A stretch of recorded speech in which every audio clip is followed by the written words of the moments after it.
Bismillahirrahmanirrahim. Assalamualaikum warahmatullahi wabarakatuh. Sahabat Superpedia yang dimuliakan Allah, semoga kita selalu berada dalam keadaan sehat walafiat. Amin.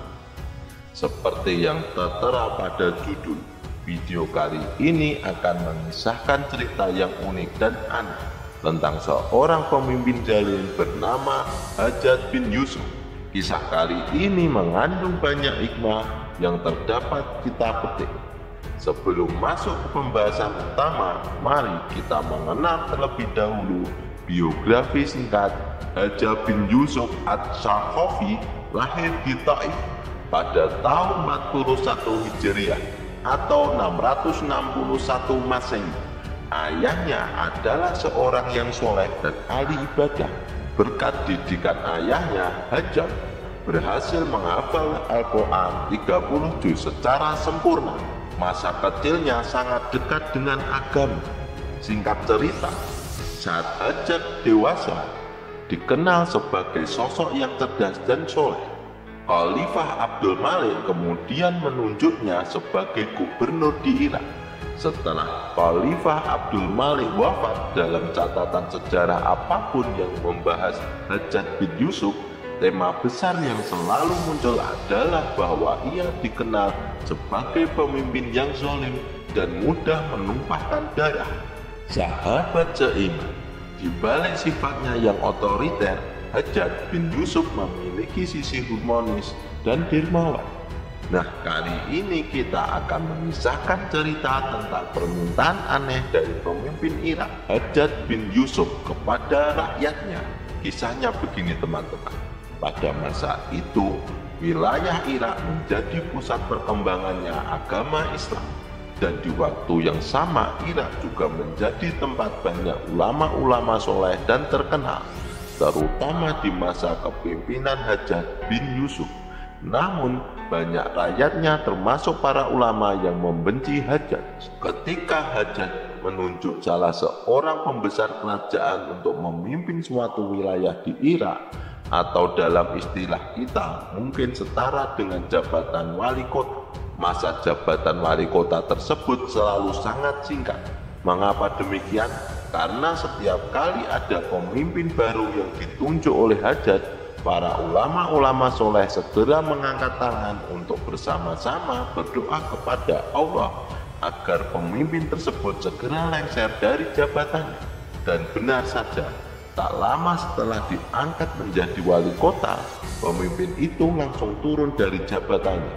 Hajjaj kemudian menunjuk wali kota baru, dan para ulama kembali berdoa. Hasilnya sama, pemimpin tersebut turun lagi dari jabatannya. Hal ini terjadi berulang kali, membuat Hajjaj bin Yusuf bingung dan mulai berpikir bagaimana cara mengatasi masalah ini. Sahabat Superpedia yang dimuliakan Allah, pada suatu hari, entah apa yang ada di pikirannya, Hajjaj bin Yusuf memerintahkan rakyatnya untuk mengumpulkan sebuah telur di sebuah lapangan.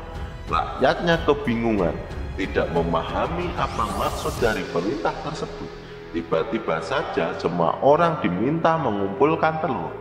Namun karena perintah ini dianggap sepele oleh sebagian orang, Hajjaj mengancam bahwa siapapun yang tidak membawa telur pada hari itu akan dihukum seberat-beratnya. Akhirnya mau tidak mau, rakyat pun mulai mengumpulkan telur satu persatu di lapangan tersebut. Singkat cerita, lapangan itu penuh dengan berbagai telur yang dikumpulkan masyarakat, hingga tidak ada satu orang pun yang tidak berpartisipasi. Telur-telur yang terkumpul pun beragam, mulai dari telur ayam, bebek, burung, bahkan puyuh, dan masih banyak lagi. Keesokan harinya, permintaan aneh kembali muncul dari Hajjaj. Kali ini ia memerintahkan rakyatnya untuk mengambil kembali telur yang mereka kumpulkan di lapangan tersebut.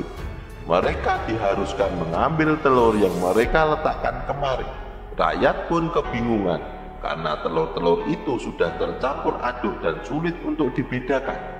Namun Hajat mengancam bahwa siapapun yang tidak mengambil telur akan dihukum. Akhirnya mereka terpaksa mengambil telur secara acak, tak peduli apakah itu telur mereka sendiri atau milik orang lain. Yang penting mereka pulang membawa sebuah telur. Akhirnya semua telur di lapangan itu habis tanpa tersisa. Sahabat Superpedia yang dimuliakan Allah, 1 bulan setelahnya Hajat bin Yusuf kembali menunjuk seseorang untuk menjadi wali kota di salah satu wilayah di Irak. Seperti biasanya, saat ada pemimpin baru, para ulama dan para orang-orang alim beramai-ramai mengangkat tangan dan berdoa kepada Allah agar wali kota tersebut cepat lengser dari jabatannya. Mereka menunggu sehari, 2 hari, bahkan berbulan-bulan, namun wali kota baru itu tak kunjung lengser. Hal ini membuat para ulama bingung, apa yang salah dari doa mereka kali ini. Akhirnya mereka memutuskan untuk pergi menemui seorang ulama terkenal yang sangat soleh dan bijaksana. Mereka menceritakan bahwa biasanya setiap kali ada wali kota baru yang ditunjuk oleh Hajat bin Yusuf, setelah mereka berdoa, pemimpin tersebut segera lengser. Tapi kali ini mengapa tidak? Sang ulama terkenal pun bertanya, apa yang telah kalian lakukan dalam 1 bulan terakhir ini?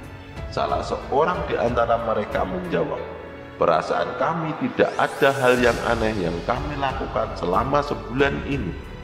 Kemudian ulama itu bertanya lagi, apakah ada sesuatu yang berhubungan dengan makanan yang terjadi dalam sebulan terakhir ini? Mereka pun menjawab dengan menceritakan tentang peristiwa pengumpulan telur, termasuk bagaimana telur-telur itu diambil kembali secara acak. Setelah mendengar cerita tersebut, sang ulama berkata, itulah penyebabnya telur-telur itu menjadi subat, diragukan kehalalannya. Karena kalian mengambilnya secara sembarangan, bahkan memakan telur yang bukan milik kalian. Itulah mengapa pintu langit tertutup dari doa. Karena kalian telah lalai mengambil sesuatu yang bukan hak kalian.